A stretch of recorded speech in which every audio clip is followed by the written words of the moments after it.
তের অংশীদার যারা মঞ্চে আসীন আছেন, আপনারা যারা উপস্থিত হয়েছেন, সুধীজন, মায়েরা, বোনেরা, সবাইকে আন্তরিকভাবে প্রীতি এবং শুভেচ্ছা জানাচ্ছি। মহামতি লেনিনের স্মৃতির প্রতি গভীর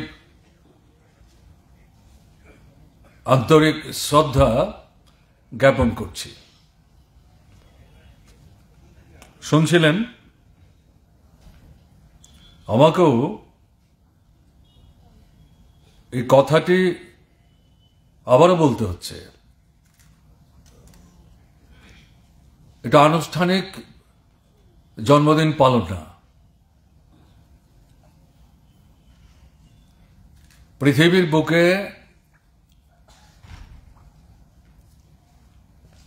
মার্ক্সবাদের যথার্থ বিশ্লেষণের মধ্য দিয়ে পুঁজিবাদ সাম্রাজ্যবাদের বিকল্প হিসাবে মানুষের জীবনের মৌলিক সমস্যার সমাধানের যে পথের কথা মার্কস এঙ্গেলস বলে গেছেন, সমাজতান্ত্রিক ব্যবস্থা, রাশিয়ার বুকে এটার পতন ঘটিয়ে শুধু তৎকালীন পরিস্থিতিতে রাশিয়ার মানুষদেরকেই সমস্যা মুক্ত হতে সাহায্য করেননি, সারা পৃথিবীর শোষিত, বঞ্চিত, নির্যাতিত অংশের মানুষ যারা, তাদের সামনে বিকল্পের সন্ধান এবং দিশা দেখিয়ে গেছেন। সেদিক থেকে তার জীবন, কর্মধারা, এর থেকে আমাদের শিক্ষা নেওয়ার আছে। এবং আন্তর্জাতিক পরিস্থিতির প্রেক্ষাপটে আমাদের দেশের বর্তমান যে পরিস্থিতি চলছে,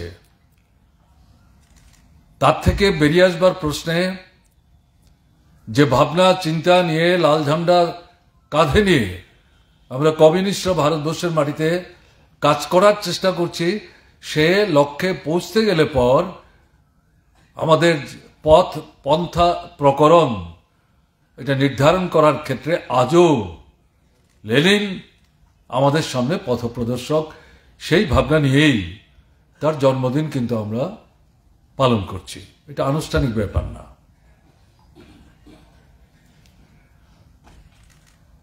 দীর্ঘদিন তিনি বেঁচে থাকেননি, 56 বছর। আরো বেশ কয়েক বছর হয়তো বাঁচতেই পারতেন, কিন্তু জনগণের শত্রুরা তাকে নিঃশেষ করে দেওয়ার জন্য তার উপর আক্রমণ সংঘটিত করেছিল 1918 সালে। এবং তিনি যখন মারা যান, ডাক্তারবাবুরা বলেছেন ওই যে গুলিতে তাকে আক্রমণ করা হয়েছিল তাতে 2টো বুলেট তার দেহে ছিল, যেগুলো সেই সময়ে চিকিৎসা করতে গিয়ে চিকিৎসকরা তার দেহ থেকে বের করতে পেলে পর বড় ধরনের সমস্যা তৈরি হতে পারে, তাই এই বুলেট বের করবার ঝুঁকি তারা নেননি। এবং তার এই মৃত্যুর যে কারণ, তার উপর আক্রমণের পর আরো 6 বছর তিনি বেঁচে ছিলেন, যদিও ঠিকঠাক ভাবে কাজ করতে পারেননি, যেটা অন্যতম কারণ। লেনিন বেঁচে থাকা মানেই তো প্রতিনিয়ত মানুষের স্বার্থে, কল্যাণে, সমৃদ্ধিতে তার চিন্তা, ভাবনা, চেতনা এবং অগ্রগমনের লক্ষ্যে বিকল্প পথের দিশা। কিন্তু জীবৎকালের এই অল্প সময়ের ব্যবধানে আমি হিসাব করে যেটা দেখবার চেষ্টা করলাম, তাতে প্রকৃত অর্থে এই গুলিবিদ্ধ অবস্থায় 6 বছর বেঁচে থাকাকেও যদি আমরা হিসেবে নেই, তাহলে 32 থেকে 34 বছর তিনি কাজ করেছেন। তার কৈশোরে পদার্পণ করার যে সময়টা, সেটাকে যদি আমরা বাদ দেই, আর গুলিবিদ্ধ হওয়ার পর যে 6 বছর তিনি বেঁচে ছিলেন, শেষের 2 বছর তার পক্ষে কাজকর্ম করা খুব কঠিন ছিল, চিন্তা ভাবনা করাই খুব কঠিন ছিল। লেনিন তো বসে থাকার লোক না। এই সবটা হিসেব করলে পর 32-34 বছর প্রকৃত অর্থে তিনি কাজ করেছেন। যে বিশাল ভান্ডার তিনি রেখে গেছেন অফুরান।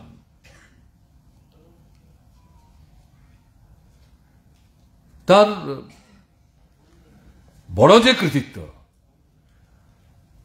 মার্কস অ্যাঙ্গেলসরাই বলেছেন মার্ক্সবাদ এটা ঋষি বাক্য না। ধর্মীয় পুস্তকে যা লেখা হয় তার মতোই, এর কোনো পরিবর্তন নাই, এ নিয়ে নতুন কোনো ভাবনা চিন্তার সুযোগ নাই, এগিয়ে নিয়ে যাওয়ার জন্য আলাদা করে কেউ ভাববে, চিন্তা করবে, পদক্ষেপ নেবে, এটার সুযোগ নাই, এরকম কিন্তু না মার্ক্সবাদ। ঋষি বাক্য না, আপ্তবাক্য না, এটা হচ্ছে লড়াইয়ে সংগ্রামে পথ প্রদর্শনের ক্ষেত্রে এটা নিয়ামক শক্তির মতো। লেনিন এই শিক্ষায় শিক্ষিত হয়েই মার্ক্সবাদের যে মূল বিষয় পুঁজিবাদী ব্যবস্থা, তার অন্তর্ভীতি দৃষ্টি নিয়ে তার গভীরে প্রবেশ করে এটাকে ছিন্ন ভিন্ন করে দেখবার চেষ্টা করেছেন, এবং সেখান থেকেই তিনি যে নির্যাস বেশ করেছেন তার থেকে উপসংহার উপস্থিত করলেন যে পুঁজিবাদের সর্বোচ্চ পর্যায় হচ্ছে সাম্রাজ্যবাদ। অর্থাৎ একটা রাষ্ট্রের মধ্যে পুঁজি তার শোষণ তাকে কেন্দ্রীভূত রাখবে, এটা মনে করার কারণ নেই। এই সাম্রাজ্যবাদী স্তরে উপনীত হয়ে সারা পৃথিবীকেই সে তার পায়ের তোলা নিয়ে আসবার চেষ্টা করবে, এই পর্যায় পর্যন্ত সে যাওয়ার চেষ্টা করবে, সেই পথে সে অগ্রসর হওয়ার একটা প্রক্রিয়ার মধ্য দিয়ে যাওয়ার চেষ্টা করছে। অসাধারণ ঘটনা। তার অবর্তমানে আজকের পৃথিবী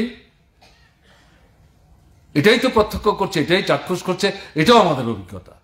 এটা একটা অসাধারণ তিনি সৃষ্টি রেখে গেছেন পৃথিবীর সমাজবী অংশের মানুষের জন্য। কিন্তু তিনি বলে গেছেন এটাই সর্বোচ্চ পর্যায়,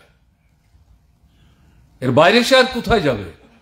একে ধ্বংসের মধ্য দিয়েই শ্রেণীহীন শোষণমুক্ত সমাজ, যেটাকে সমাজতন্ত্র বলছি, এটার অভ্যুদয় ঘটতে বাধ্য, আপনি হবে না। আমি সেই আলোচনায় যাচ্ছি না। এবং তার সাম্রাজ্যবাদের ঘৃণ্য চেহারা যেটা, ক্লেদাক্ত চেহারা যেটা, সেটা হচ্ছে আপনার ফেসিবাদী যে তার চেহারাটা। কাজে এটাকে আলাদাভাবে সাম্রাজ্যবাদ থেকে দেখবার কোনো সুযোগ নেই। এটা তার অন্তর্নিহিত একটা ক্লেদাক্ত রূপ, একটা অংশ। কাজে সেই বিষয়গুলো সম্পর্কে ইঙ্গিত লেনিন কিন্তু সেই সময়ে এতটা বিস্তৃতভাবে দিতে না পারলেও তার ইঙ্গিত কিছু কিছু রাখবার চেষ্টা করে গেছেন। অসাধারণ ঘটনা। রাষ্ট্র সম্পর্কে শ্রেণীবিভক্ত সমাজে তার চেহারাটা কি হতে পারে, এই সম্পর্কে অসাধারণ বিশ্লেষণ ধর্মী যে বক্তব্য, উপসংহার তিনি রেখে গেছেন। আজকে প্রতিনিয়ত পদক্ষেপ নিতে গিয়ে, সরকারকে, রাষ্ট্রকে বিশ্লেষণ করতে গিয়ে, তার বিরুদ্ধে ব্যবস্থা নিতে গিয়ে, এটা আমাদের কাছে অনেকটা বেদবাক্যের মতো অসাধারণ। তার তো সৃষ্টির কোনো শেষ নেই। আমি এর মধ্য থেকে যেগুলি আমাদেরকে প্রভাবিত করেছে সবচেয়ে বেশি, সেগুলো সম্পর্কে দু একটা কথা এখানে উল্লেখ করার চেষ্টা করছি।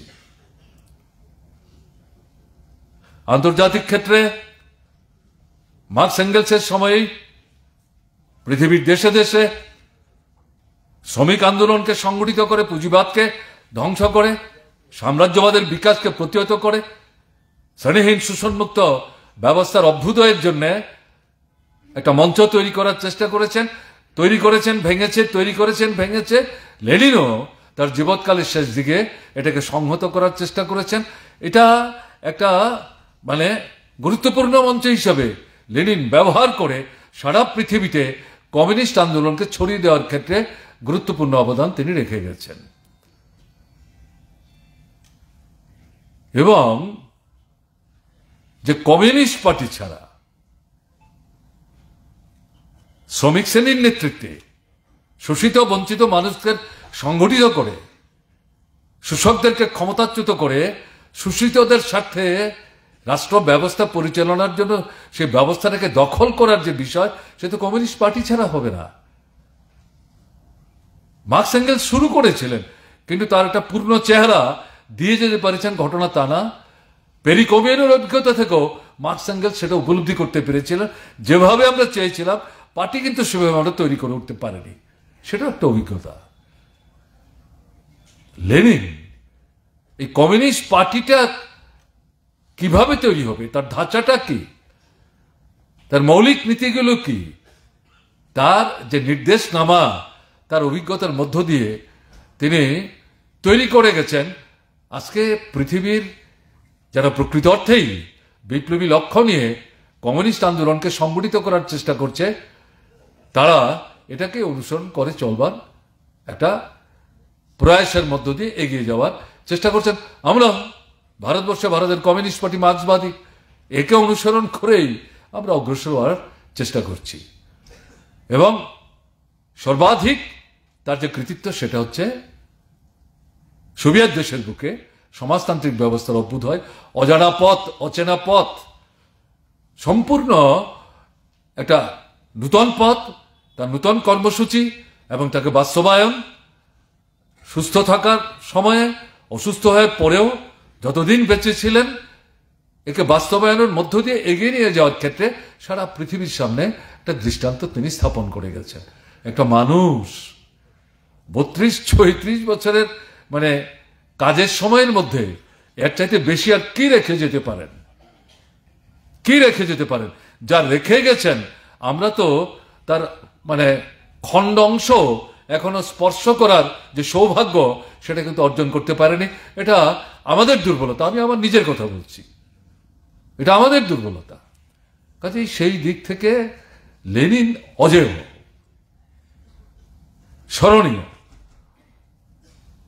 কাজেই তার জন্মদিন পালন করা মানে নূতন শিক্ষায় নিজেদেরকে সঞ্জীবিত হতে সাহায্য করা এবং যে পরিমণ্ডলের মধ্য দিয়ে আমরা অগ্রসর হচ্ছি তা থেকে বেরিয়ে আসবার ক্ষেত্রে পথের নিশানার থেকে বের করার একটা অভিপ্রায় নিয়েই কিন্তু তাকে আমরা স্মরণ করার চেষ্টা করছি। আপনার লেনিনের অবর্তমানে দ্বিতীয় বিশ্বযুদ্ধ সংঘটিত হলো। আলটিমেটলি টার্গেট হচ্ছে সমাজতান্ত্রিক সোভিয়েত, প্রতিহত করা হলো। যারা আক্রমণ করলেন ফ্যাসিস্ট হিটলার, সে তো মাটির তলায় বিষকে আত্মহত্যা করতে হয়েছে। সেই ইতিহাস আমরা যাচ্ছি না, এটা আজকের বিষয়বস্তু না। সে জার্মান ভাগ হয়েছে, পূর্ব জার্মানের সমাজতন্ত্র হয়েছে, ইউরোপ মহাদেশের মধ্যে বিভিন্ন রাষ্ট্রে সমাজতন্ত্রের বিজয় কেতন সেখানে উড্ডীন হয়েছে এবং পৃথিবীর দেশে দেশে সেখানে স্বাধীনতার আন্দোলন একটা নূতন চেহারা নিয়েছে। ভারতবর্ষে তার মধ্যে অন্যতম, এটা অস্বীকার করা যাবে না। কাজেই এই সোভিয়েত দেশকে দ্বিতীয় বিশ্বযুদ্ধের মধ্য দিয়েও যখন আক্রমণ করতে গিয়ে প্রত্যাঘাতে বিব্রত হয়ে সাম্রাজ্যবাদ, পুঁজিবাদ অনেকটা কুণ্ঠাসা অবস্থায় চলে গিয়েছিল, তারা পরবর্তী পর্যায়ে এই সমাজতান্ত্রিক সোভিয়েত ব্যবস্থার বিপর্যয় ঘটানোর ক্ষেত্রে সফলতা অর্জন করে। এটা মার্ক্সবাদের ত্রুটি না, লেনিনবাদের ত্রুটি না, সমাজতন্ত্রের ত্রুটি না। তার বিশ্লেষণের মধ্য দিয়ে চূড়ান্ত বিশ্লেষণ এখনো শেষ হয়ে গেছে না জানি না, কিন্তু আমাদের যে মূল্যায়ন প্রায়োগিক ক্ষেত্রে দুর্বলতা, যে কমিউনিস্ট নেতৃত্ব 72-73 বছর সমাজতন্ত্র সাম্রাজ্যবাদকে কোটের বুতাম বলে মনে করতে শুরু করেছিলেন।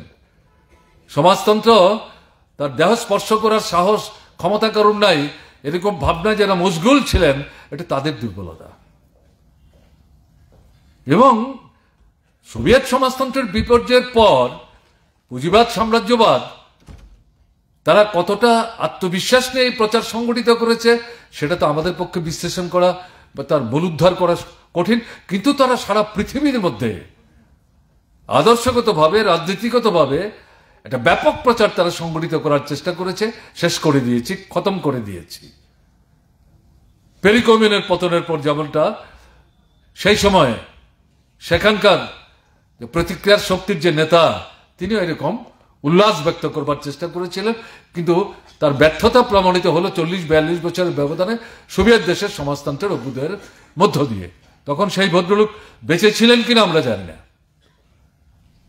এখন সোভিয়েত দেশের সমাজতান্ত্রিক ব্যবস্থার বিপর্যয়ের পর, এটা ঘটনা পরবর্তী সময়ে যেটা আমরা লক্ষ্য করেছি, বিশেষ করে ইউরোপ মহাদেশে লাল ফৌজকে ভিত্তি করে যে সমস্ত রাষ্ট্রগুলোতে লাল পতাকা উড্ডীন হয়েছিল, সমাজতন্ত্রের পতাকা উড্ডীন হয়েছিল, দেখতে দেখতে দেখা গেল একটার পর একটা সেখানে খসে পড়তে শুরু করলো।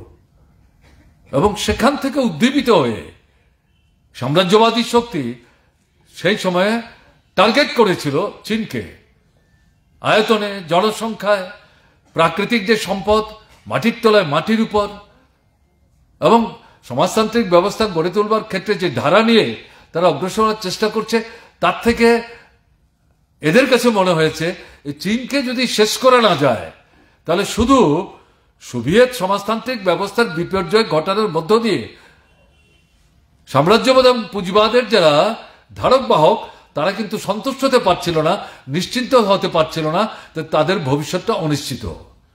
কাজে সেই জায়গায় তারা টার্গেট করেছিল চীন, যে একে যদি আমরা ধসিয়ে দিতে পারি, তাহলে বাদ বাকি যে 4-5টা আছে তাদেরকে শেষ করে দেওয়া খুব কঠিন না। তারা টার্গেট করলো। দ্বিতীয়টা কি? পুঁজিবাদী অর্থনৈতিক ব্যবস্থার তার যে নীতি, তার মধ্যেই যে অন্তর্নিহিত রয়েছে তাদের সমস্যা, সংকট, শোষণ ভিত্তিক অর্থনীতি। যতই এটা সেটা কায়দা কানুন পদ্ধতি পরিবর্তন করুক, তারা তাদের মূল সমস্যা থেকে নিজেদেরকে মুক্ত করতে পারে না। তারা সমস্যার গভীরে হাবুডুবু খাচ্ছিল। তার থেকে বেরিয়ে আসবার জন্য সোভিয়েতের বিপর্যয়ের পর নয়া অর্থনৈতিক নীতি তারা গ্রহণ করলো, ন্যাপ যেটাকে আমরা বলতাম, নিউ ইকোনমিক পলিসি। একটু বিস্তৃত করে বললে বলা যায় নিউ ইকোনমিক লিবারেল পলিসি। তার মূল কথা কি? এখন আর বাধা দেওয়ার কেউ নাই।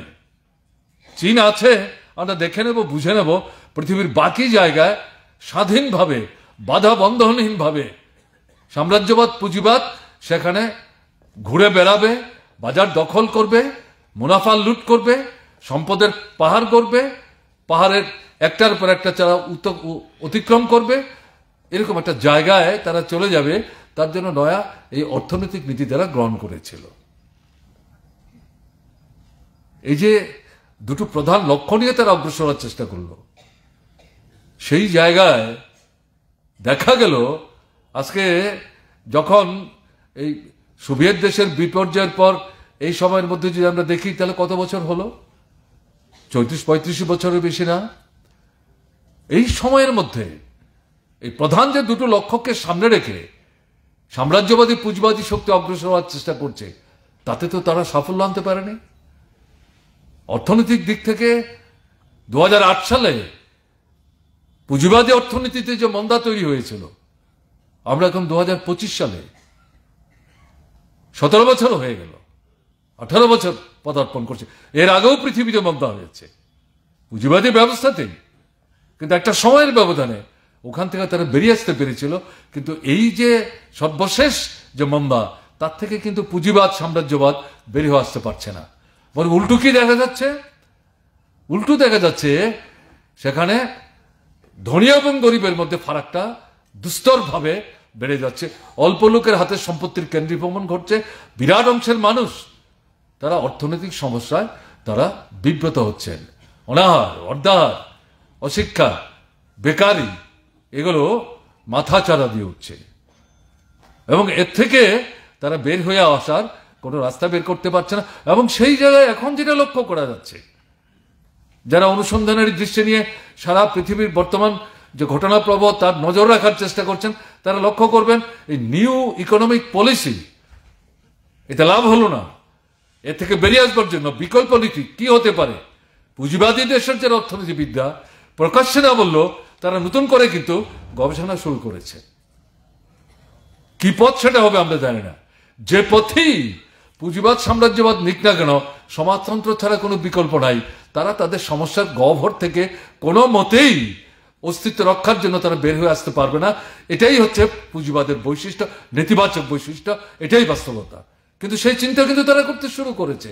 তাহলে সমাজতান্ত্রিক সোভিয়েতের পতনের পর তারা ভেবেছিল এটা করতে পারলে পরে অবস্থার মধ্যে পরিবর্তন আসবে। কোথায় সে অবস্থার মধ্যে পরিবর্তন হলো না তো, বরং উল্টো দিকে যেটা আমরা দেখছি, অ্যাডভান্স যে ক্যাপিটালিস্ট কান্ট্রিগুলো, বিশেষ করে ইউরোপ মহাদেশে, এই সমস্ত জায়গায় শ্রমিক, কৃষির সাথে যারা যুক্ত, সে অর্থে হয়তো কৃষক বলা যাবে না, কিন্তু কৃষির সাথে, উৎপাদনের সাথে যুক্ত সে অংশের মানুষ, মধ্যবিত্ত অংশের মানুষ, ছোট মাঝারি ব্যবসায়ী, ছাত্র, যুবক, বুদ্ধিজীবী, তারা কিন্তু তাদের রাষ্ট্রশক্তির বিরুদ্ধে এই যে অর্থনৈতিক ক্ষেত্রে গভীর সংকট এবং সমস্যা, তার বিরুদ্ধে প্রতিবাদের সোচ্চার হচ্ছে, বেরিয়ে আসবার জন্য দাবি তুলছে, বিকল্পের কথা বলছে। এটাকে ভুল পথে ঘুরিয়ে দেওয়ার জন্য প্রতিক্রিয়ার শক্তি যারা রাষ্ট্র ক্ষমতায় এই সমস্ত জায়গায় আছে, তারা সেখানে দক্ষিণ পন্থাকে মাথা তুলবার সুযোগ করে দিচ্ছে। এটা প্রতিক্রিয়ারও প্রতিক্রিয়া, কিন্তু এটা মনে করার কারণ নেই যে দক্ষিণপন্থী শক্তির যে মানে মাথা উঁচু করছে, এটা দীর্ঘস্থায়ী হবে, এটাই মানে শেষ পর্যন্ত স্থির থাকবে, এটা মনে করার কিন্তু কোনো কারণ নেই। এটার অবসান ঘটবে, কারণ এটা তো সমস্যার সমাধান দিতে পারবে না। বিশেষ করে যুবকদেরকে সেই সমস্ত রাষ্ট্রগুলোতে দক্ষিণ পন্থার দিকে নিয়ে যাওয়ার ক্ষেত্রে প্রতিক্রিয়ার শক্তি ভূমিকা নিচ্ছে। এরাই যখন তাদের অভিজ্ঞতার মধ্য দিয়ে বুঝবে, ক্ষমতা তো দখল করলাম, আমরাই তো সরকার চালাচ্ছি, নীতিমালার তো কোনো মৌলিক পরিবর্তন হয়নি, আমাদের জীবনের মৌলিক সমস্যার সমাধান কোথায়, এরাই কিন্তু শেষ পর্যন্ত তার বিরুদ্ধে ঘুরে দাঁড়াতে বাধ্য হবে। এটা অতীতের অভিজ্ঞতার নির্যাস নিয়ে এটা বলা যায়, এটা কল্পিত কথা না। এরকম জায়গায় কিন্তু পৃথিবী যাচ্ছে, সোভিয়েত তো নাই। তাহলে এই সমস্যাগুলোর জন্য দায়ী কে এখন? এবং এর পাশাপাশি যেটা সবচেয়ে বড় কথা, চীনকে ঘায়েল করতে পারলে, কুপকাত করতে পারলে সমাজতন্ত্র শেষ। সেই চিন্তা এখন মার্কিন সাম্রাজ্যবাদের ঘাড়ে গরম শ্বাস ছাড়তে শুরু করেছে। পৃথিবীর এই মুহূর্তের শ্রেষ্ঠ অর্থনীতিবিদ যারা, পুঁজিবাদী সাম্রাজ্যবাদী অর্থনীতি নিয়ে যারা গবেষণা করেন, তাদের মধ্যে যারা এগিয়ে আছেন, তারা এই পুঁজিবাদ সাম্রাজ্যবাদকে এই সংকট থেকে বের করে আনবার জন্য নানা পন্থা প্রকরণ খুঁজে বের করার চেষ্টা করছেন। তারাই তো বলছেন আগামী 10, 12, 15 বছরের ব্যবধানে চীনের অর্থনীতি তো পৃথিবীর সেরা অর্থনীতি হবে, শ্রেষ্ঠ অর্থনীতি হবে, 1 নম্বর অর্থনীতি হবে। তারাই বলছে। এটা যে আমরা এখান থেকে বলছি জেনে না জেনে, না বুঝে, অর্ধেক জেনে, ঘটনাটা তো না, এটা কারা বলছেন? কাজে সেদিক থেকে সোভিয়েতের অবর্তমানে পুঁজিবাদ সাম্রাজ্যবাদের যারা পালের গোদা, তারা যেই যে ক্ষেত্রগুলোকে আক্রমণের কেন্দ্র হিসেবে বাছাই করেছিল এবং আক্রমণ করার চেষ্টা করেছে, একটা জায়গায়ও কিন্তু তারা সাফল্য অর্জন করতে পারেনি। এটা আমাদের বুঝতে হবে। একটা জায়গায় খানিকটা সাফল্য অর্জন করেছিল, সেটা কি? সেটা হচ্ছে সোভিয়েত দেশের বর্তমান থাকা অবস্থায়, সমাজতান্ত্রিক ব্যবস্থা বর্তমান থাকা অবস্থায় সাম্রাজ্যবাদী যে দেশগুলো, যে 4টা প্রধান দ্বন্দ্বের কথা আমরা বলতে অভ্যস্ত, তার মধ্যে সাম্রাজ্যবাদীদের মধ্যেকার যে অন্তর্বর্তী মানে আভ্যন্তরীণ যে দ্বন্দ্ব, এই দ্বন্দ্বটা তারা খানিকটা সেখানে প্রশমিত করতে সক্ষম হয়েছিল, যেটাকে আমরা ইংরেজি পরিভাষায় বলি মিউটেশন। এটা শেষ হয়ে গেছে ঘটনাটা না, বাহ্যত বিরোধটার বহিঃপ্রকাশ দেখা যাচ্ছিল না সোভিয়েত দেশের বিপর্যয়ের পর। এই খানিকটা এক্ষেত্রে বলা যায় এটা লুণ্ঠনের স্বার্থে, ভাগ বাটোয়ারার স্বার্থে সমঝোতা করেই নিজেরা যদি লড়াই করি, সোভিয়েতের অবর্তমানে যে সুযোগটা আমাদের হাতে আসলো, এই সুযোগটা তো ঠিক মতো কাজেই লাগাতে পারবো না। কাজেই তোমার পিঠে আমি চুলকাবো না, তুমি আমার পিঠ চুলকাবে না, সমঝোতা করে চলবার চেষ্টা করে। এই জায়গায় খানিকটা দেখা গেছে এই মিউটেশনটা সেখানে ছিল। এই সময়ের মধ্যে আমরা এখন কি দেখছি?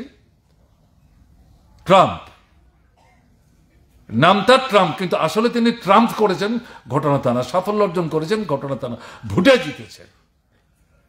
এই ভদ্রলোক যে কাণ্ড শুরু করেছে, তার প্রথম ঘোষণা কি? কারণ উপলব্ধির মধ্যে এসছে মার্কিন সাম্রাজ্যবাদ সারা পৃথিবীতে যে খবরদারি করছিল, কর্তৃত্ব করছিল, নেতৃত্বের আসনে নিজেদেরকে নিয়ে গিয়েছিল, এই চীনের যে অভ্যুদয়, সমাজতান্ত্রিক অর্থনৈতিক ব্যবস্থা, ছোট মাঝারি রাষ্ট্রগুলোর মধ্যে যে তার যে বিকাশ, এবং বিশেষ করে লাতিন আমেরিকার কোনো কোনো রাষ্ট্রে সমাজতান্ত্রিক ব্যবস্থার অভ্যুদয়, অনেক রাষ্ট্রে সমাজতন্ত্র না করলেও সমাজতান্ত্রিক ভাবনায় সঞ্জীবিত হয়ে এই নয়া যে অর্থনৈতিক কথা বললাম নেট, তার বিরুদ্ধে রুখে দাঁড়িয়ে একটা বিকল্প ব্যবস্থার বিস্তার ঘটিয়ে ধীরে ধীরে তারাই বলছে আমরা সমাজতন্ত্রের দিকে যাচ্ছি। এই সবটা মিলিয়ে সারা পৃথিবীর পুঁজিবাদী সাম্রাজ্যবাদী অর্থনীতির সামনে এটা কিন্তু একটা চ্যালেঞ্জের মতো আসছে, এবং সেখানে স্বাভাবিক কারণে মার্কিন সাম্রাজ্যবাদ সবচেয়ে বেশি চিন্তিত, বিব্রত। সেখানটাতে এসে ট্রাম্প বললেন আমেরিকাকেই সব দিক থেকে শ্রেষ্ঠত্বের আসনে পুনঃ প্রতিষ্ঠিত করা হচ্ছে আমার প্রথম প্রধান দায়িত্ব। এই স্লোগান দিয়ে তিনি শুরু করলেন তার যাত্রা। আভ্যন্তরীণ ক্ষেত্রে আমেরিকার ভেতরে এমন কিছু পদক্ষেপ নিয়েছেন যে পদক্ষেপগুলো আমেরিকার একটা ছোট্ট অংশের মানুষকে সন্তুষ্ট হতে সাহায্য করছে, কিন্তু বড় অংশের মধ্যে খুব বিক্ষোভ তৈরি করছে। আমি কালকেও পত্রিকা পড়ছিলাম, দেখা গেল আজ থেকে 3 দিন আগে আমেরিকার 700 জায়গায় একসাথে, সব জায়গায় সমান সংখ্যক না হলো হাজার হাজার মানুষ রাস্তায় বেরিয়ে এই যে পদক্ষেপগুলো ট্রাম্প নিচ্ছে একটার পর একটা, তার শ্রেণীগত অবস্থান থেকে যাদের সন্তুষ্ট করবার জন্য সে পদক্ষেপগুলো নিচ্ছে, এগুলোর বিরুদ্ধে মানুষ কিন্তু ফেটে পড়ছে। কমিউনিস্ট পার্টির নেতৃত্বে আন্দোলন না, শ্রমিক শ্রেণীর সংগঠন আমেরিকার অভ্যন্তরে তেমন ভাবে গড়ে উঠেছে, এটাও কিন্তু ঘটনা না। এদের মধ্যে কমিউনিস্টরা থাকতেই পারে, আমেরিকায় কমিউনিস্ট না এটা মনে করার কারণ নেই। পৃথিবীর কোন দেশে কমিউনিস্ট নাই? শোষণ যেখানে আছে, অত্যাচার যেখানে আছে, ভেদাভেদ যেখানে আছে, বিভাজন যেখানে আছে, সেখানে ঘোষণা অঘোষণা না দিয়েও কমিউনিস্ট থাকবে। আমেরিকায় থাকবে না, এটা কি করে হয়? যারা কমিউনিস্টদের ধ্বংস করার জন্য 1 নম্বর মানে নেতৃত্বের ভূমিকা তারা পালন করার চেষ্টা করছে, সেখানে কমিউনিস্ট থাকবে। কিন্তু এই যে ঘটনাগুলো, এবং তার আগের পর্যায়ে যদি ভুল না করে থাকে, আমার দেখা যদি ভুল না থাকে, তাহলে দেখা গেল সেখানে দেখাবার চেষ্টা করেছিলেন 1200 থেকে 1700 জায়গায় ট্রাম্প আসার পর প্রথম প্রতিবাদ, এটা হচ্ছে দ্বিতীয় প্রতিবাদ, হাজার হাজার মানুষ। যদিও দ্বিতীয় যে 700 জায়গা যে একসাথে প্রতিবাদ হলো, তাতে পত্রিকার মূল্যায়ন করতে গিয়ে বলেছে তার আগের পর্যায়ের প্রতিবাদে যত সংখ্যক মানুষ অংশগ্রহণ করেছিলেন সংখ্যাটা সেরকম না হতে পারে, কিন্তু তার মধ্যে যে জেল্লা, তার মধ্যে যে ক্রোধ, তার মধ্যে যে মিলিটেন্সি, তাতে কোনো ঘাটতি ছিল না। এটা কি বোঝাচ্ছে? এটা কি প্রমাণ করছে? তাহলে আমেরিকার অভ্যন্তরেই দ্বন্দ্ব আছে, সংঘাত আছে। এক অংশকে পরাস্ত করে আরেক অংশকে ক্ষমতা এনেছে। নীতিগতভাবে বাইডেন এবং ট্রাম্পের মধ্যে ফারাকটা কোথায়? এটা 2 লুটেরার ভাগবাটোয়ারার দ্বন্দ্ব।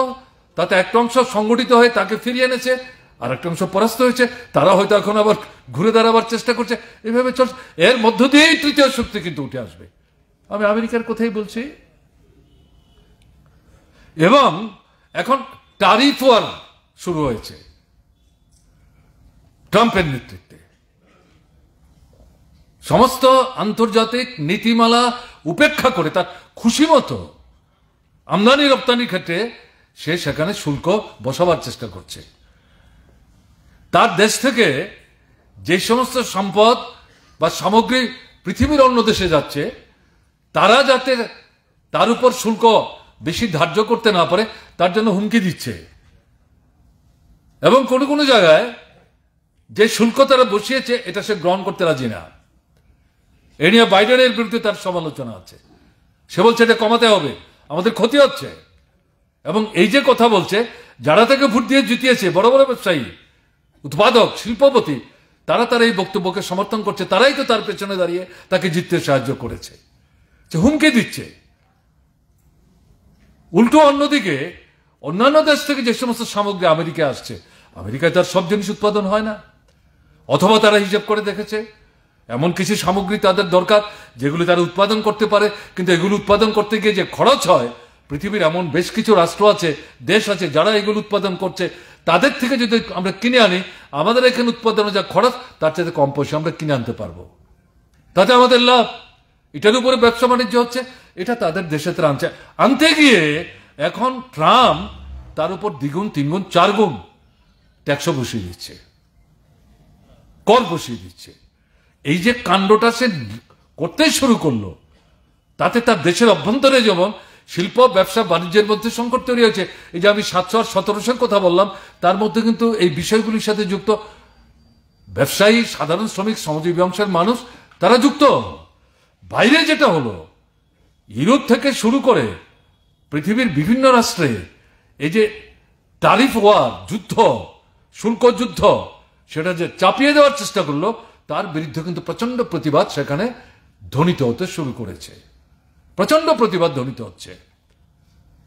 এবং এক্ষেত্রে গিয়ে আমি যেটা একটু আগে বলবার চেষ্টা করলাম, এই যে সাম্রাজ্যবাদী শক্তির মধ্যে যে মিউটেশন, সোভিয়েত দেশের অবর্তমানে পুঁজিবাদ সাম্রাজ্যবাদের নেতৃত্বের মানে মানে প্রচেষ্টায় নিজেদের মধ্যে যে সমঝোতার একটা বাতাবরণ তৈরি করেছিল, এই যে ট্যারিফ ওয়ারটা, এটা করে কিন্তু এই সাম্রাজ্যবাদী শক্তি, বড় বড় পুঁজিবাদী রাষ্ট্রগুলো সাথে মার্কিন সাম্রাজ্যবাদের বিরোধ সেখানে বাড়তে সাহায্য করছে। এবং এই জায়গাটা সাম্রাজ্যবাদের যে অন্তর্বিরোধ, যে কন্ট্রাডিকশন, ইম্পর্টেন্ট কন্ট্রাডিকশন, এটা কিন্তু এখন মাথাচাড়া দিতে শুরু করছে। সাপের ফণার মতো এটা মাথা তুলবে, এটা হতে বাধ্য। যে সমাধানটা কোথায়? যেটা মনে হয়েছিল প্রশমিত, এটা তো মাথা তুলে দাঁড়াচ্ছে। এটা আমাদের বিপ্লবী সংগ্রামে পুঁজিবাদকে পরাস্ত করতে, সমাজতান্ত্রিক ব্যবস্থার অভ্যুদয়ের যে বিপ্লবী সংগ্রাম, এই সংগ্রামের ক্ষেত্রে এই দ্বন্দ্ব জনগণের শত্রুদের মধ্যে এটা সহায়ক শোষিত মানুষের জন্য। কাজেই এটা এখন কিন্তু নতুন করে মাথা চাড়া দেওয়ার চেষ্টা করছে, চীনের বিরুদ্ধে আক্রমণ করছে। সে মনে করেছিল ট্রাম্প যে চীনকে দমিয়ে দিতে পারবে, যে চীনের বিরুদ্ধে যদি সে 110 টাকা ট্যারিফ বসায়, চীন তার বিরুদ্ধে 115 টাকা ট্যারিফ বসাচ্ছে। তো বলছে দেখি তুমি কোথায় যেতে পারো। এবং চীন তারপরেও গঠনমূলক দৃষ্টি নিয়ে বলছে, ট্যারিফ ওয়ারে, শুল্কের লড়াইয়ে পৃথিবীর কোন রাষ্ট্র এককভাবে বিচ্ছিন্নভাবে জয়যুক্ত হতে পারবে না, সাফল্য অর্জন করতে পারবে না, বরং এর থেকে একটার পর একটা নতুন সমস্যা তৈরি হবে। এটা বন্ধ করা, এটা করো না। এটা বিনয়ের সাথে বলছে, দৃঢ়তা নিয়ে, বলিষ্ঠতা নিয়ে। সে কিন্তু প্রত্যাঘাত করছে, এখানে বন্ধ রাখছে না। সে পরিষ্কার বলছে, তুমি আমাকে আঘাত করবে, আমি বসে বসে কি সেখানে লেমন জুস খাবো নাকি? আমার তো প্রত্যাঘাত করতেই হবে, আমি করব, তোমাকে আমি ছেড়ে দেবো না, তুমি আমার হাত থেকে পার পাবে না। কিন্তু যে পথ নিয়ে যাচ্ছ তাতে এর কোনো সমাধান নাই, তুমিও তোমার অস্তিত্ব রক্ষা করতে পারবে না, এটা করো না, এতে কেউই লাভবান হবে না। এটা গঠনমূলক দৃষ্টি নিয়ে বলছে। কে শুনবে?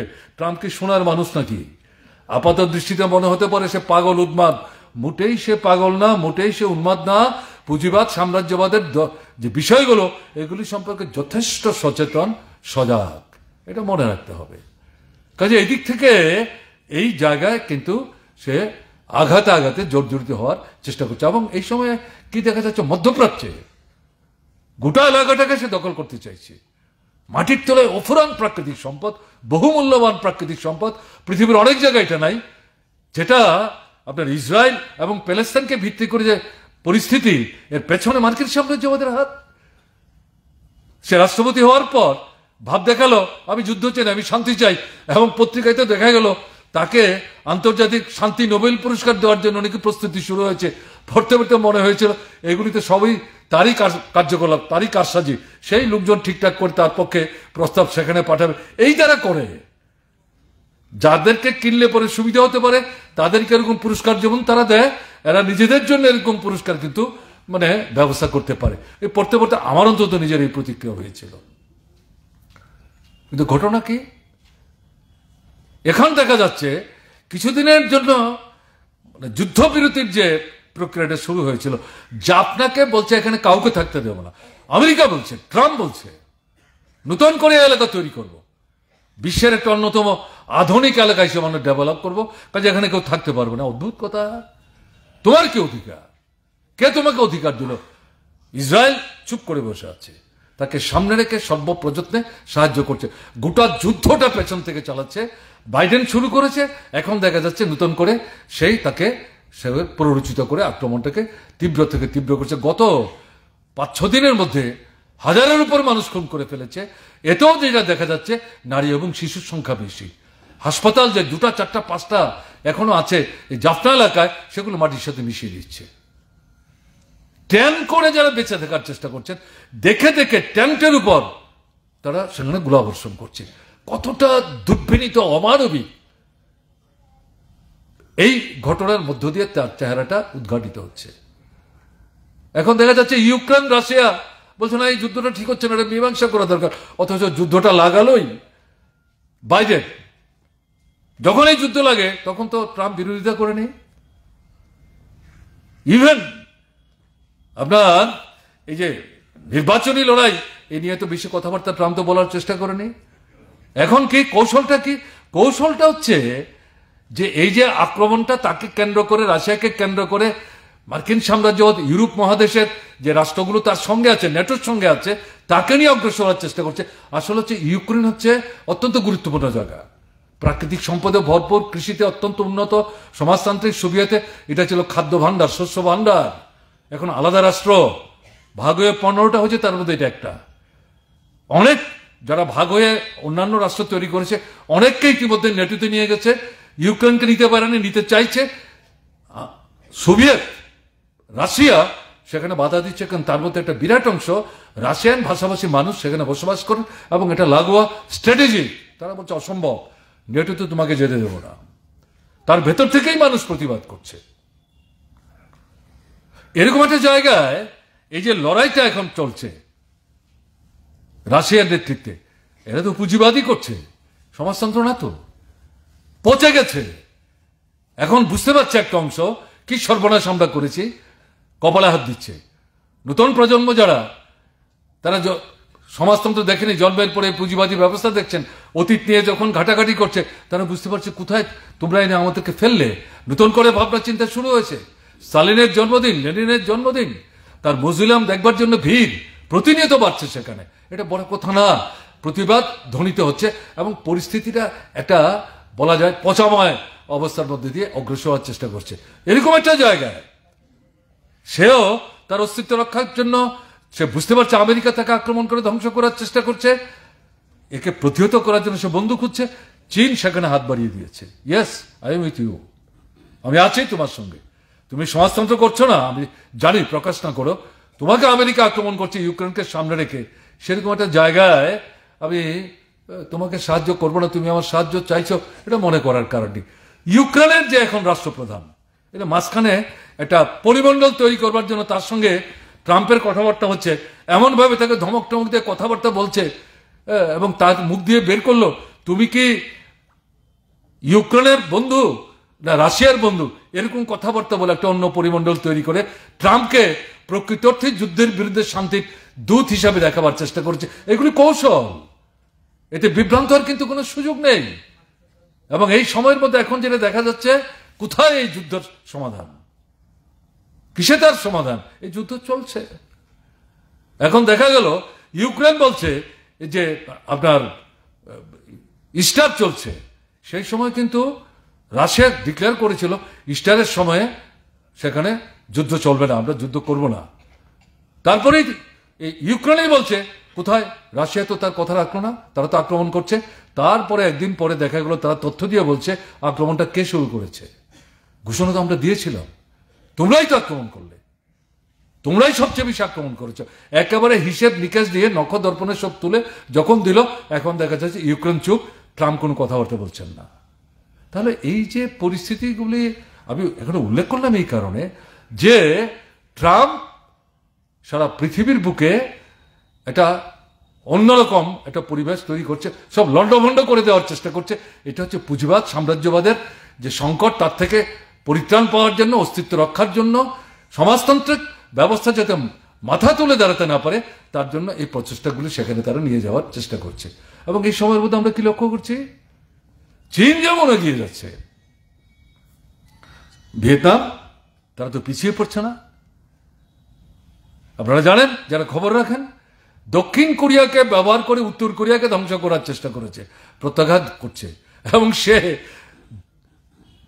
দক্ষিণ কোরিয়াকে টার্গেট করছে না, বলছে আমি বড়টার মাথার দিকে লক্ষ্য রেখে সেই জায়গায় কিন্তু আমি ঠিক ঠিক আমার অস্ত্র আমি ছাড়বো, অর্থাৎ সে আমেরিকার কথা বলছে এবং সে কিছুদিন পরে পরেই এই আণবিক অস্ত্র ফাটাচ্ছে এবং তার বিরুদ্ধে মানুষ জড়ো করার চেষ্টা করছে। সে পরোয়াবিহীন ভাবে বলছে আমার উপর আমার অস্তিত্ব নিয়ে তুমি খেলবে আর আমি চুপ করে বসে বসে দেখবো, এটা কি করে আশা করো? আমি তো ছাড়বো না। এবং দেখা যাচ্ছে তাদের আভ্যন্তরীণ অনেক খবর টবর আমরা আগে পেতাম না, এখন খবর বেরোচ্ছে অর্থনৈতিক দিক থেকে, সামাজিক দিক থেকে তাদের দেশের জনগণের জীবনযাত্রার মান কোনো অংশে পেছিয়ে না, এগিয়ে যাচ্ছে। কিউবা এই সময়ের মধ্যে সমস্যায় আছে, তাকে টুটি টিপে মারবার চেষ্টা করছে, কিন্তু তারপরে তারা দাঁড়িয়ে বলছে সমাজতন্ত্রের পতাকা কাঁধে নিয়েছি, শেষ রক্তবিন্দু থাকতো কিন্তু এই পতাকা হাতছাড়া করবো না। কিন্তু আমেরিকান সাম্রাজ্যবাদ একে সরাসরি চারিদিক থেকে ঘেরাও করা ছাড়া সরাসরি আক্রমণ করার কিন্তু দুঃসাহস এখনো দেখাচ্ছে না। ভবিষ্যতে কি হবে চট করে হয়তো এই মুহূর্তে বলা যাচ্ছে না। এরকম একটা পরিস্থিতির মধ্যে আমি কেন এই কথাটা বললাম, পুঁজিবাদের সমস্যা তৈরি হচ্ছে, সাম্রাজ্যবাদী অর্থনীতির সমস্যার হাবুডুবু খাচ্ছে, কিন্তু সমাজতান্ত্রিক যে ব্যবস্থা আন্তর্জাতিক পরিসরে তার যে ক্ষেত্র, তাতে তার যে অর্থনীতির ক্ষেত্রে এগুলিকে একটা জায়গায় আনার ক্ষেত্রে তার সীমাবদ্ধতা আছে, কিন্তু তার মধ্যে তারা কিন্তু এগিয়ে চলেছে। বিকল্প যে এই পরিস্থিতির মধ্যে দাঁড়িয়ে আমরা এই মুহূর্তে যেটা লক্ষ্য করছি, প্রধান যে দ্বন্দ্বটা যেটা লক্ষ্য করে যাচ্ছে সোভিয়েত দেশের বিপর্যয়ের পর কেউ কেউ যেটা বলতে শুরু করেছিলেন কোথায় এখন সমাজতন্ত্র, আর তো চীনকে তো শেষ করে ফেলবে, কাজেই সমাজতন্ত্র এবং পুঁজিবাদ এটা হচ্ছে প্রধান দ্বন্দ্ব, এগুলো নিয়ে এখন কথাবার্তা বলে সময় নষ্ট করার দরকার নেই। আজকে যে পরিস্থিতিতে এসে আমরা দাঁড়িয়েছি, ট্রাম্প যে ভূমিকা নিচ্ছে তাতে গিয়ে এটা পরিষ্কার হয়ে যাচ্ছে মূল দ্বন্দ্ব সমাজতন্ত্র বনাম পুঁজিবাদ। এটা সমাজতান্ত্রিক ব্যবস্থার অভ্যুদয়ের দিন থেকেই শুরু হয়েছে।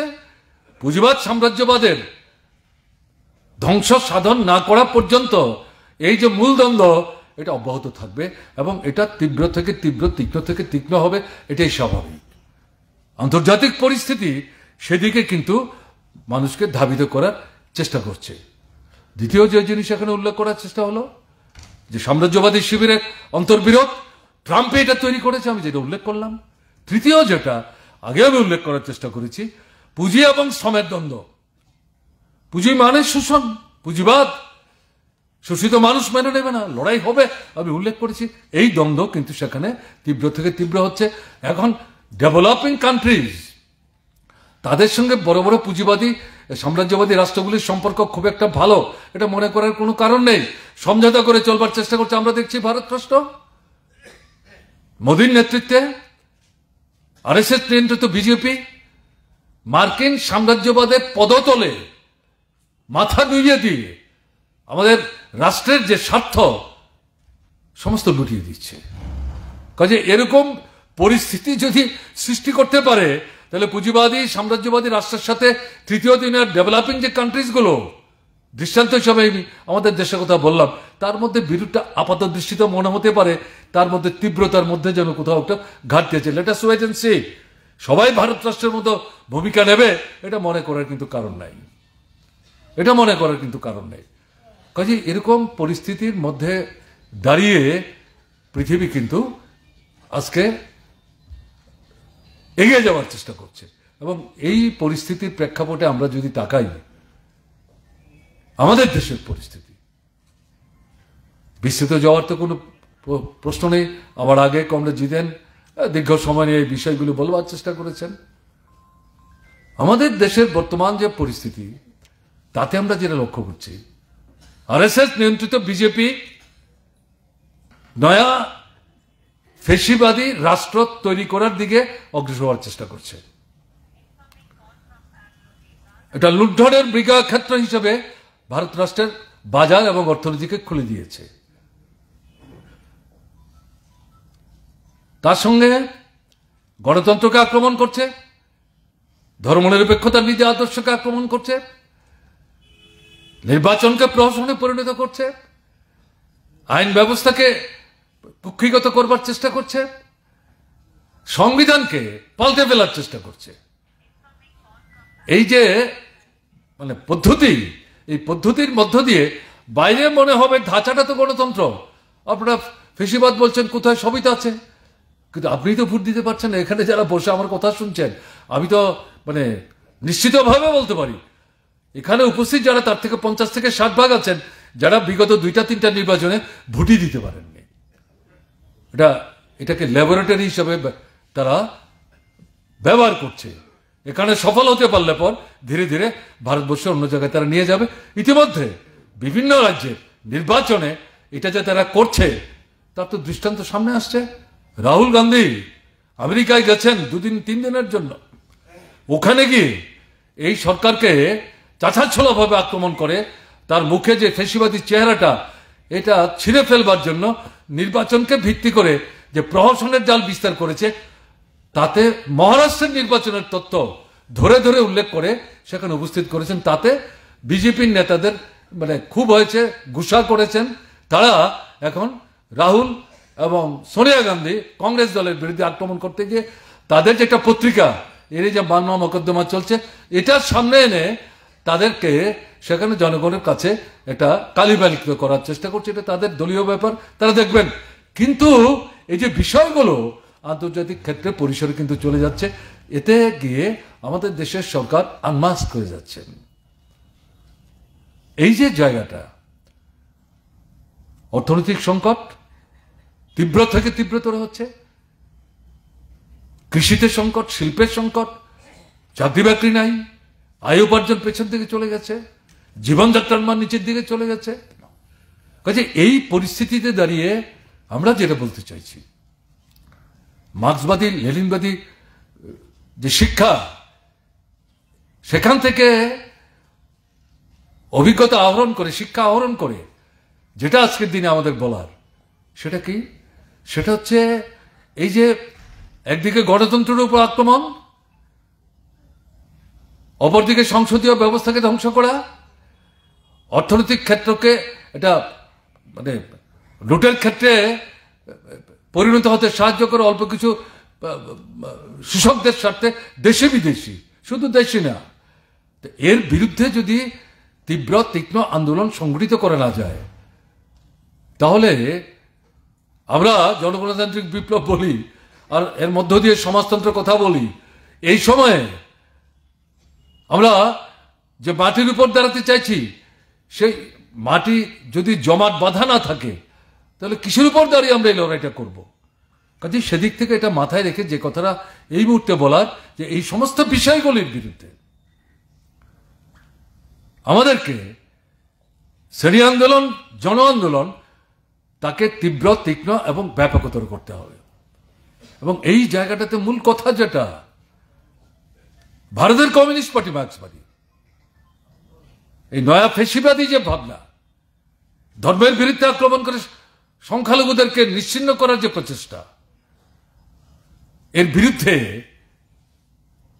কমিউনিস্টরা, বামপন্থীরা, বিশেষ করে মার্ক্সবাদী কমিউনিস্টকে বাদ দিলে পরে কারা ভূমিকা নেবে?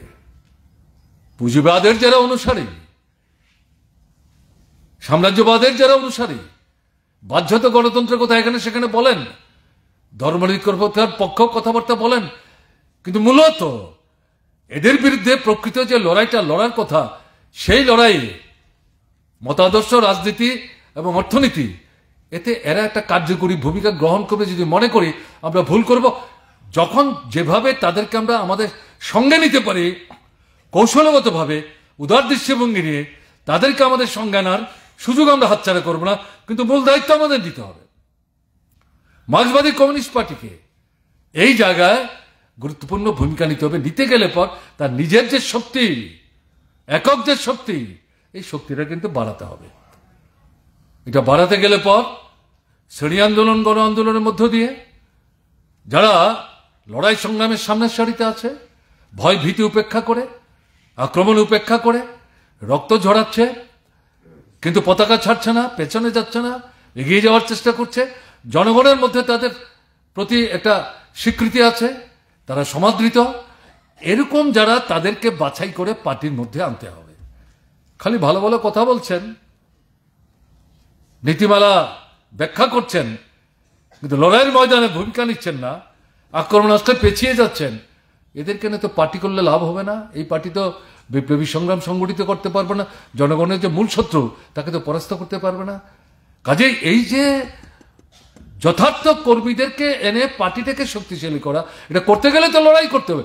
লড়াই ছাড়া আপনি কি করে এই লোকদের বাছাই করবেন? নেতার চারপাশে ঘুরছে, দাদা কাকা চেঠা বলে ঘুরছে, চাইবার আগে চা চাইলে পরে মিষ্টি আপনার প্লেট বাড়িয়ে দিচ্ছে, তাদের নিয়ে পার্টি করব? লাভ হবে কিছু পার্টির?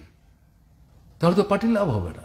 যে এই জায়গাটা জোরের সাথেই কিন্তু আজকে আমাদের বলতে হচ্ছে, এই লড়াইয়ের ময়দানে পরীক্ষিত যারা, তাদেরকে বাছাই করেই পার্টিতে আনতে হবে, গড়ে তুলতে হবে মতাদর্শগতভাবে, শ্রেণী রাজনৈতিক দৃষ্টিভঙ্গিতে, এবং সাংগঠনিক যে শৃঙ্খলা এর মধ্যে, এই বাঁধনের মধ্যে ফেলে তাদেরকে ধীরে ধীরে ধীরে ধীরে গড়ে তুলতে হবে, সমৃদ্ধ হতে সাহায্য করতে হবে, ধীরে ধীরে তাদেরকে নেতৃত্ব স্থানে আমাদের উন্নীত করতে হবে। এই কাজটা করতে হবে আমাদের মার্ক্সবাদী কমিউনিস্ট পার্টিকে। নাহলে কিসের জন্য আমরা লেনিনের জন্মদিন পালন করছি, এত কথাবার্তা বলছি, তিনি কি করেছেন কি করেননি, তা আমরা এখন কি করব? এটাই তো আমাদের এই মুহূর্তে প্রধান কাজ। দ্বিতীয় যে কথা, আমরা জানি আমাদের নিজস্ব শক্তি সীমাবদ্ধ। ভারতবর্ষ বিরাট বড় একটা দেশ, 140 কোটি মানুষ, 29টা 30টা তার রাজ্য, সব জায়গায় আমাদের শক্তি সমান না। উত্তর পূর্বাঞ্চলে আমাদের অবস্থাটা কি? ত্রিপুরাকে বাদ দিলে পরে বাকি কোন রাজ্যের মধ্যে আমাদের কি অবস্থা? আসামে কিছুটা ছিল, আছে, কিন্তু এটা তো সেখানকার একটা গণ আন্দোলনকে নেতৃত্ব দেওয়ার ক্ষেত্রে তেমন একটা বড় শক্তি না। বাকি জায়গাগুলিতে কোথায় আমরা কি আছি? মণিপুরে যে আক্রমণ হচ্ছে, এক সময় কমিউনিস্ট আন্দোলন ছিল এবং দেখা গেল একসময় সিপিআইএম এর তুলনায় সিপিআই তুলনামূলকভাবে এগিয়ে ছিল, কিন্তু এখন কোথায়? আমরা তবু কি সেখানে কিছু কাজকর্ম করার চেষ্টা করছি, বাদ বাকি জায়গায় খুব একটা মানে সেই অর্থে কাউন্টেবল ফোর্স তো না। আমি উত্তর পূর্বাঞ্চলের কথাই বলছি। আর এখানে যে শক্তি নিয়ে মাথা তুলে দাঁড়িয়ে দেশের সামনে বিকল্প পথের দিশা দেওয়ার ক্ষেত্রে আমরা আমাদের সীমাবদ্ধ পরিসরে ভূমিকা নেওয়ার চেষ্টা করেছি, এটাকে ধ্বংস করে দেওয়ার জন্য কি চলছে 7 বছর 8 বছর যাবৎ। কিন্তু মাথা নত করিনি, আমরা রুখে দাঁড়াবার চেষ্টা করছি, ঘুরে দাঁড়াবার চেষ্টা করছি। এটা তো একটা অঞ্চল, 8টা রাজ্য নিয়ে কিন্তু পূর্বাঞ্চল, উত্তর পূর্বাঞ্চল। তো এরকম যদি আমরা দেখি সারা ভারতবর্ষে, আমাদের শক্তিটা সীমাবদ্ধ, কিন্তু আমরা বিকল্পের সন্ধানে লড়াই যাচ্ছি, বিপ্লবী সংগ্রাম সংগঠিত করার চেষ্টা করছি। শক্তি কম বলে আমাদের দ্বারা হবে না, ক্লাব সমাজতন্ত্রের কথা বলে, এই ছোট শক্তি দিয়েই তো লড়াই করতে করতে শক্তিটা বড় হবে। লেনিন যে সোভিয়েত দেশে আপনার সমাজতান্ত্রিক বিপ্লব সাধন করলেন, এই প্রথম দিনই কি পার্টিটা এরকম ছিল? ছিল না তো। শ্রমিকদের সংগঠিত করেছেন, শ্রমিকরা কৃষকদের মধ্যে যাওয়ার চিন্তা করেনি। একটা লড়াইয়ে পরাস্ত হওয়ার পর শিক্ষা নিয়ে শ্রমিকদের বললেন, তুমি একা পারবে না, কৃষকদের মধ্যে যাও, তাদেরকে সংগঠিত করো, তারা বিরাট শক্তির গ্রামে যাও। শ্রমিক কৃষক ঐক্যবদ্ধ হলো, তাদের ছেলেরা মেয়েরা সেখানে শাসক গোষ্ঠীর স্বার্থ রক্ষা করার জন্য শ্রমিকদের কৃষকদের বিরুদ্ধে অস্ত্র হাতে নিয়ে যুদ্ধ করে বললো, তাদের ভেতরে ঢুকবার চেষ্টা করো। তোমার ছেলে যদি সৈন্যবাহিনীতে থাকে, তুমি যদি কৃষক হও, তুমি যদি শ্রমিক হও, তোমার ছেলে তোমার মাথায় গুলি করবে কেন? তাকে কেন জয় করবার চেষ্টা করবে না? এর মধ্য দিয়ে দেখা গেলো একটা সময়ে শ্রমিক, কৃষক এবং এই যে আপনার সেনা, তার মধ্যে সমন্বয় সাধিত হলো। তার জন্য দেখা গেল প্রতিক্রিয়ার শক্তি বললেন, এটা কিসের বিপ্লব? এ তো সেনাবাহিনীর, এটা হচ্ছে বিদ্রোহ। এইভাবে তারা বিষয়টা কিন্তু উপস্থিত করে সমাজতান্ত্রিক বিপ্লবটাকে খাটো করবার চেষ্টা করেছিল, যদিও এটা ধোপে টিকছে না। কাজে এই জায়গাটার মধ্যে দাঁড়িয়ে আমাদের দেশের যে বর্তমান যে পরিস্থিতি, এই পরিস্থিতির মধ্যে আমরা যে কথাটা বলার চেষ্টা করছি, যে এখানটাতে একা চাইলেই যে আমরা পারবো ঘটনাটা না, আমাদের শক্তি বাড়াতে হবে। কাদেরকে নিতে হবে? বামপন্থী অন্যান্য শক্তি, তাদের নিজস্ব কর্মসূচি আছে, তাদের একটা ভিন্ন ভাবনা আছে, চিন্তা আছে, আছে বলেই তো একটা আলাদা পার্টি হয়েছে। আমরা যেমন সিপিআই ভেঙে সিপিআইএম করলাম, সিপিআই আছে, আরএসপি অনেক আগে থেকে আছে, ফরওয়ার্ড ব্লক আগে থেকে আছে, সিপিআইএম থেকে বেরিয়ে গিয়ে সিপিআইএম হয়েছে, ঠিক আছে। এই জায়গায় দাঁড়িয়ে আমরা যেটা বলতে চাইছি, সর্বভারতীয় ক্ষেত্রে, আমাদের রাজ্যের ক্ষেত্রে বামপন্থী যে শক্তিটা, আমরা যেমন এককভাবে আমাদের শক্তি বাড়াবার চেষ্টা করব, বড় শক্তি হওয়ার চেষ্টা করব, সঙ্গে সঙ্গে আমরা বড় শক্তি হতে গিয়ে মূল শক্তিকে কুণ্ঠাসা করতে গিয়ে অন্যান্য যে বামপন্থী শক্তি, তাদেরকে আমাদের কিন্তু অবহেলা করলে চলবে না। কিন্তু নীতিগত প্রশ্নে, কর্মসূচিগত প্রশ্নে কোন রকম সুবিধাবাদী সমঝোতা না, সাধারণ দৃষ্টিভঙ্গিগত প্রশ্নে, রাজনৈতিকগত প্রশ্নে এটা সহমতের ভিত্তিতে একসাথে আমাদের অগ্রসর হতে হবে, এই বামপন্থী শক্তিকে সংহত করতে হবে। তৃতীয় যে কথা আমরা বলছি, শুধু কি বামপন্থীদের মধ্যে আমরা সীমাবদ্ধ থাকবো? তাহলে অন্যান্য যে শক্তি, আমি যেটা উল্লেখ করার চেষ্টা করলাম, পুঁজিবাদী দৃষ্টিভঙ্গি নিয়ে তারা দল করেন, তারা গণতন্ত্রের কথা বলেন, সময় সময় ধর্মনিরপেক্ষতার পক্ষ তারা দাঁড়ান। সেই জায়গায় যেটা আমরা বলবার চেষ্টা করছি, আইনসভাতে, এটা পার্লামেন্ট হোক, এটা বিধানসভায় হোক, এটা রাজ্যসভায় হোক, কাউন্সিলে হোক, সেখানে এই সমস্ত শক্তিগুলিকে নিয়ে আমরা কমিউনিস্ট, আমরা বামপন্থীরা, আমরা যদি ঐক্যবদ্ধ থাকি, এরাও যদি এখানে আসতে চায় ইস্যুভিত্তিক, তাদের সঙ্গে তো আইনসভার ভেতরে যদি আমরা ঐক্যবদ্ধ হতে পারি, আপত্তিটা কি? তাহলে তো শত্রু, মূল শত্রু আজকের পরিস্থিতিতে বিজেপিকেই তো আমরা চিহ্নিত করেছি। তাহলে তার বিরুদ্ধে আমরা একসাথে হতে পারলে পর কেন আমরা একসাথে হব না? এবং এরা যদি এই আইনসভার বাইরে জনজীবনের মূল সমস্যাগুলো নিয়ে সব বিষয়ে আমাদের সঙ্গে একমত না হলো, একটা, দুটা, তিনটা বিষয়ে যদি একমত হয়, অর্থনৈতিক প্রশ্ন অথবা রাজনৈতিক প্রশ্নে অথবা মতাদর্শগত প্রশ্নে, তাহলে সেখানেও যদি আমরা একসাথে যেতে পারি, আপত্তির তো কোনো কারণ নেই। আমরা যাব এই যে দৃষ্টিভঙ্গি, এটা ব্যাপক দৃষ্টিভঙ্গি, সংকীর্ণতা না, এই দৃষ্টিভঙ্গি নিয়ে অগ্রসর, কিন্তু যেখানে সতর্ক থাকতে হবে, যেটা গত 20-25 বছর অভিজ্ঞতার মধ্যে দিয়ে এবার যে পার্টি কংগ্রেস হলো তার থেকে যেটা বেরিয়ে আসলো, তাতে যেটা দেখা গেল, আমাদের অন্যতম গুরুত্বপূর্ণ দুর্বলতা হচ্ছে সংসদীয় যোগ। এটা মাথায় একটা অংশ ঢুকে গেছে, যে কোনো মূল্যে ভোটে জিততে হবে, একলা পারবো না, অন্য দলের সঙ্গে যেতে হবে, নীতিগতভাবে, অবস্থানগতভাবে, মৌলিক দৃষ্টিভঙ্গির দিক থেকে তাদের সঙ্গে আমাদের কোথাও মিল নাই, তারা তাদের সুবিধার জন্য আমাদের সঙ্গে মিলবার চেষ্টা করে এবং আমাদের শক্তিটাকে কাজে লাগাবার চেষ্টা করে। আমরাও তাদেরকে সঙ্গে নিয়ে মূল সূত্রকে কোণঠাসা করতে গিয়ে সমঝোতা করার চেষ্টা করি। এটার মধ্য দিয়ে দেখা যাচ্ছে আমাদের মধ্যে এই যে আপনার পার্লামেন্টারিজম, সংসদীয় যোগ, এটা মাথাচাড়া দিয়ে উঠছে, এটা ক্ষতি করছে। এবং ক্ষতি করছে কি, দেখা যাচ্ছে এই ঝুঁকের কারণে অনেক জায়গায় যে কথাটা বারবার যোগ দেওয়া হচ্ছে, শ্রেণী সংগ্রাম ছাড়া, গণসংগ্রাম ছাড়া, জনগণের লড়াই ছাড়া, মূল শত্রুকে চিহ্নিত করে তার হাত থেকে, অনিচ্ছুক হাত থেকে দাবি আদায়ের সংগ্রামকে তীব্র তীক্ষ্ণ করা ছাড়া, তাকে জনগণ থেকে বিচ্ছিন্ন করা ছাড়া আমরা মূল লক্ষ্যে পৌঁছতে পারবো না। এরকম যে লড়াই, সে লড়াই দেখা যাচ্ছে গ্রামে গঞ্জে এই সমস্ত বড় বড় যারা জায়গা জমির মালিক, এখন কল কারখানা পুঁজি নিয়ে গ্রামে তারা ঢুকছে, সেখানে কৃষিকে যেমন তারা নিয়ন্ত্রণ করার চেষ্টা করছে, কৃষি শিল্প সমস্ত কিছুকে মিলিয়ে একটা নূতন তারা সাম্রাজ্য সেখানে বিস্তার করার চেষ্টা করছে, তাদের পেছনে রাজনৈতিক দল আছে। এরকম জায়গায় অনেক অনেক ক্ষেত্রে দেখা যাচ্ছে দুর্বলতা চিহ্নিত হয়েছে, যে এই জায়গায় শ্রমিকদের স্বার্থে, কৃষকদের স্বার্থে, মজুরির স্বার্থে, অধিকারের স্বার্থে লড়াইয়ের প্রশ্ন আসলে সেখানে কোনো কোনো জায়গায় বলা হচ্ছে, আমরা যদি এখানে লড়াই করি, তাদের বিরুদ্ধে লড়তে হবে, তাহলে পরে যখন ভোট আসবে তখন তো আমরা পঞ্চায়েতে আসন পাবো না, নগরের নির্বাচনে আসন পাবো না, বিধানসভায় আসন পাবো না। এটা কোন দৃষ্টিভঙ্গি? এটা বিপ্লবী দৃষ্টিভঙ্গি? এটা তো কোন অংশই সুদনবাদ, সংকীর্ণতাবাদ থেকে কম না, সুবিধাবাদ। তাহলে এই জায়গাটা সতর্ক থাকতে হবে আমাদের, মূল শত্রুকে আঘাত দেওয়ার জন্য, পরাস্ত করবার জন্য। নিশ্চয়ই আমরা মিত্র শক্তি জড়ো করব, সব মিত্র একরকম হয়ে মনে করার কারণ নেই। এটা করতে গিয়ে নীতিগত অবস্থান, এটা কিন্তু হাতছাড়া করা যাবে না, মাথা নুয়ে দেওয়া যাবে না, এটা মাথায় রেখে আমাদের সেখানে অগ্রসর হতে হবে, না হলে কিন্তু অসুবিধা হবে। কাজে এই সামগ্রিক পরিস্থিতির পরিপ্রেক্ষিতে আমাদের এই জায়গায় কি করতে হবে, বিকল্প সরকারটা কি পদক্ষেপ নিচ্ছে, কি কেন্দ্র কি রাজ্য, শুধু এটার বিরুদ্ধে কথা বললে চলবে না, শুধু এটার সমালোচনা করলে চলবে না। পার্টি চায়, আমরা যেটা চাই, তাহলে এটার বিরুদ্ধে কেন কথা বলছি, তাহলে বিকল্পটা কি হলো, হওয়া উচিত, কি বিকল্প পদক্ষেপ নিলে পরে সুবিধা হবে। অনেক দিন পর এবারকার বাজেটের প্রতিবাদ করতে গিয়ে এই চারটা বামপন্থী রাজনৈতিক দল শুধু বাজেট প্রতিবাদ করেনি, বিকল্প কি ধরে ধরে, ইস্যু ধরে ধরে আমাদের বক্তব্য কি, এই বক্তব্য তুলানোর চেষ্টা করেছে। কিন্তু অদ্ভুত ঘটনা, একদিন প্রতিবাদ করে বক্তৃতা করে শেষ, তারপর কিন্তু এই বিকল্পের কথা আমরা তেমনভাবে বলছি না। এই পদক্ষেপ তো পরিহার করতে হবে, না হলে তো লাভ হবে না। বিকল্পের কথা তো একদিন বললে চলবে না, এটা ধারাবাহিকভাবে এটাকে অব্যাহত রেখে আমাদের বলতে হবে, না হলে মানুষ কি করে বুঝবেন। কাজে এই জায়গাটা বিকল্প মানে কি, পুঁজিবাদের বিকল্প, সাম্রাজ্যবাদের বিকল্প, সাম্প্রদায়িক শক্তির বিরুদ্ধে বিকল্প, গণতন্ত্র হত্যা করার যে চেষ্টা করছে তার বিরুদ্ধে বিকল্প। এই যে দৃষ্টিভঙ্গি, এটা কিন্তু উপস্থিত করতে হবে। এবং এখানে কালকের সমাজতন্ত্র হবে না, তাতে কি হলো? প্রকৃত বিকল্প এখন যেটা আমরা অনেকেই মাথা চুল ছিটছে, যুবকরা আমাদের সঙ্গে আসছে না। যুবকরা আমাদের সঙ্গে আসছে না, যুবকরা কাদের সঙ্গে যাচ্ছে?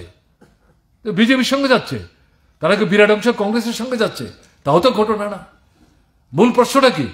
আপনি যদি পেছন দিকে যান তাহলে সোভিয়েত দেশের বিপর্যয়ের পর পৃথিবীর দেশে দেশে এই পুঁজিবাদ যেভাবে মাথাচাড়া দিচ্ছে, মুনাফা লুণ্ঠনের জন্য অর্থনীতির যে পদক্ষেপগুলো নিয়ে অগ্রসর হওয়ার চেষ্টা করছে, তাতে নতুন কাজ কোথায়? স্বাভাবিক কারণে সারা পৃথিবীতে যেমন আমাদের দেশের সমস্যা বাড়ছে, এটার জন্য মার্ক্সবাদী কমিউনিস্ট পার্টি দেয় না। তাহলে এইরকম একটা জায়গায় কি স্লোগান দিয়ে তাদেরকে আকৃষ্ট করব? আপনি মল্ল ভোলানো কোনো স্লোগান দিয়ে আকৃষ্ট করবেন? চাঁদ দেখিয়ে সূর্য বলবেন, আম দেখিয়ে কাঁঠাল বলবেন, তাহলে তো লাভ হবে না কিছু। তাহলে তার কাছে সত্যটা বলতে বিকল্প কি? তোমার জীবনের মূল সমস্যা বেকার সমস্যা, সমাধান কে দেবে? পুঁজিবাদ, সাম্রাজ্যবাদ? সে তো সমাধান দিতে পারবে না। তাহলে আমেরিকাতে কেন প্রতিবাদ হচ্ছে? ওখানে কেন লড়াই হচ্ছে? হাজার হাজার মানুষ কেন মাঠে নামছে?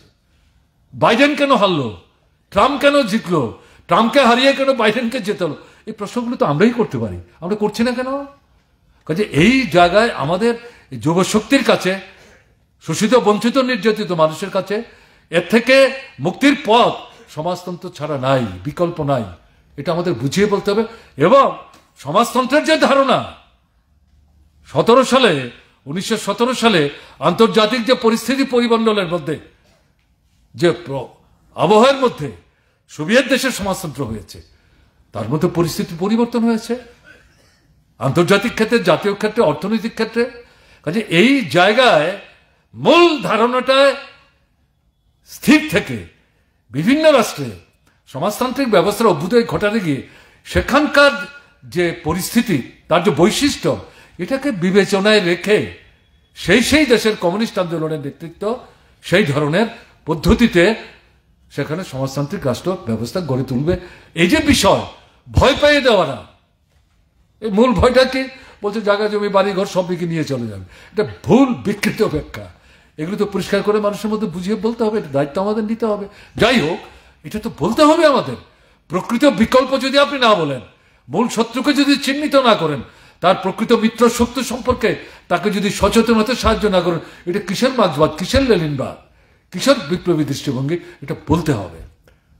এখন আমরা চাইলেই কালকে তো সমাজতন্ত্র করতে পারবো না। সমাজতন্ত্রের স্লোগান আমরা দেব, ব্যাখ্যা করব, বিশ্লেষণ করব, যুবকদের টানবো, নতুনদের পার্টি টানার চেষ্টা করব। ওই যে বললাম, লড়াইয়ের মধ্যে দিয়ে টেনে আনা, নারী পুরুষ ছেলে মেয়ে নির্বিশেষে।